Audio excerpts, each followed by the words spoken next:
তুবা তুবা তুমি কি দেখেছো আমাদের ছাদের গাছে যে অনেক পেয়ারা হয়েছে? হ্যাঁ অনেকগুলি, আর ছোট ছোট ফুলও ফুটেছে।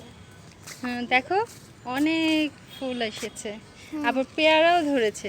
এই যে অনেক পেয়ারা হচ্ছে, এটা আস্তে আস্তে অনেক পেয়ারা হবে, এটা বেশ অনেকগুলো বড়ও হবে। হ্যাঁ, আমি ওই যে কিছুদিন আগে দেখেছিলাম হচ্ছে, তখন দেখেছি যে অনেক ফুল এসেছে এবং এখন দেখা যাচ্ছে যে এই ফুলগুলো এখন পেয়ারা হয়ে যাচ্ছে। দেখো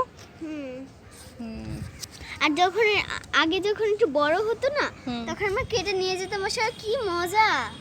মিষ্টি আর পেয়ারাটা অনেক মজার একটা পেয়ারা, খুবই টেস্টি। বেশি বড় হয় না, ছোট ছোট হয়, কিন্তু বেশ ভালো। তাহলে বন্ধুরা, আপনারাও দেখলেন আমাদের পেয়ারা গাছ।